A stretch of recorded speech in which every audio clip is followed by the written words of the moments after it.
So guys, it's been long time na hindi ako nakapag-vlog because I'm always busy for my work, and ngayon lang ulit ako nakapag-vlog ulit kasi naisipan ko na parang it's been long time na hindi na talaga ako nag-vlog, and right now I'm here in front of you guys. Honestly guys, hindi na kasi talaga ako pagdating ng gabi, hindi na talaga ako kumakain ng rice kasi I'm trying to lose weight kahit hindi naman ako pumapayat. Sana all. Yeah, this is Grandma. Andito yung aking alag. So, yun na yun, guys. Ano ba yan? Parang ang hirap naman mag-English, no?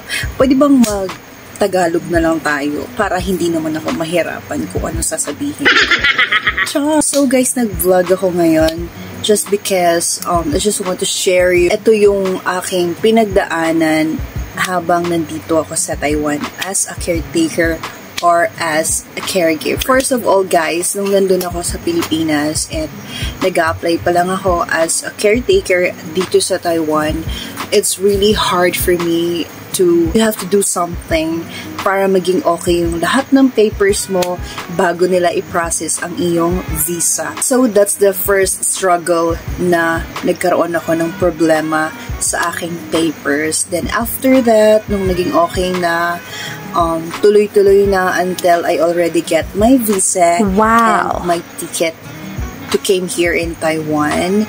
And then when I came here, nagkaroon ulit ako ng problema kasi in that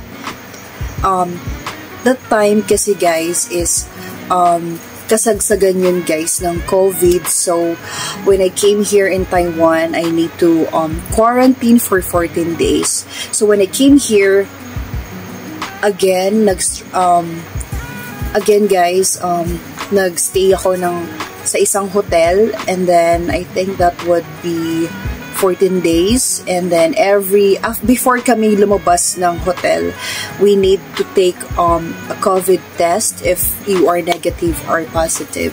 But thank God I'm okay and I am negative. Then when I'm finished for quarantine for 14 days guys, nagpanibago ulit na naman ako ng quarantine. It was 7 days again before I came here and my employer. So sobrang dami kong pinagdaanan before ako nakarating sa aking employer. So yun, sobrang dami kong pinagdaanan before ako nakapunta dito sa aking employer.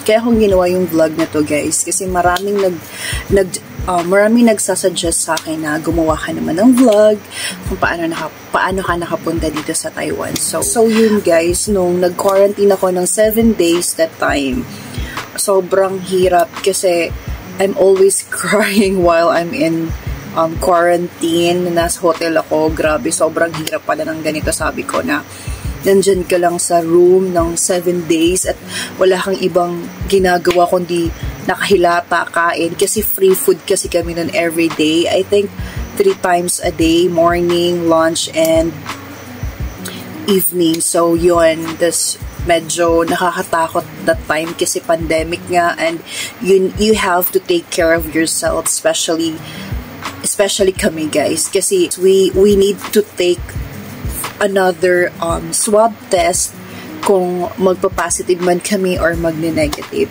And I'm so blessed kasi nung after 7 days, nag-take ulit ako ng aking swab test, then nag-negative ako. Then after that, nakapunta na ako sa aking employer. So that time, nung nasa employer na ako, nung time na yun guys, sobrang marami din pa rin akong pinagdaanan, hindi lang dun sa quarantine, kundi kahit din sa aking employer kasi they don't know how to speak English properly, and I have to learn a lot of Chinese. So I'm trying my best, but it's not easy for me to speak Chinese directly guys. So syempre kahit naman sino kararating mo lang ng Taiwan, makakapagsalita ka na ba ng Chinese? Diba dapat hindi agad-agad yon. So nung time na yun, nandun ako sa aking employer, I was like really confused that time. Kasi every time na kinakausap nila ako nung time na yun, kahit isang sentence, hindi ko talaga maintindihan. And ask them, sabi ko, hindi ba kayo pwedeng mag-English na lang so we can understand each other? And then they really don't know how to speak English. So, wala. Sign of language na lang ang ginagawa, guys, para magkaintindihan kami. So, after that time, wala akong ibang ginawa kundi mag-pray, as in mag-pray lang talaga na malalagpasan ko lahat ng problema na to. And I know God is always there for me no matter what happens. So, I'm always praying every day na malalagpasan ko to until one time, nagka-problema din ako sa aking employer kasi yung inaalagaan ko that time is lalaki.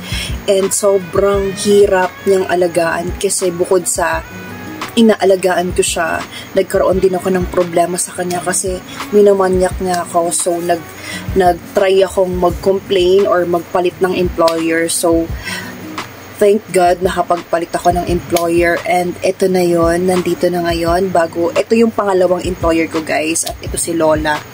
Babae nga yung employer ko ngayon. Then, dito na talaga ako tumagal. At right now, I'm still here, and they are so kind of me, and sa awa ng Diyos, guys, matatapos na yung kontrata ko, and sobrang thankful ako, and lagi lang talaga mag-pray kay Lord na tayo man tayo sa pamilya natin. We need to keep on praying all the time na hindi tayo makalimot sa Diyos sa lahat ng nangyayari sa atin. Kahit malayo tayo sa pamilya natin, kailangan pa rin natin mag-pray and always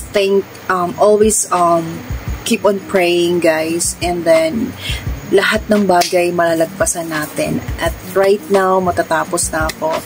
And hopefully, makauwi ako ng Pilipinas. So, yun! Share ko na sa inyo ang aking experience as a caregiver at caretaker dito sa Taiwan.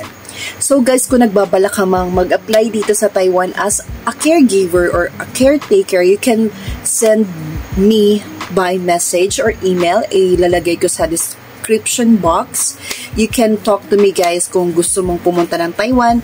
Marami akong alam ng mga agency na papunta dito.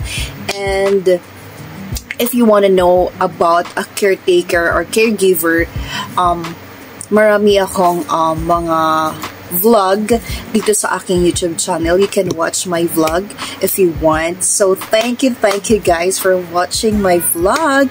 I hope, guys, nag-enjoy kayo. At kung meron man kayong mga katanungan, you are free to comment down below for my channel. Thank you guys for watching. I hope to see you guys soon. Bye!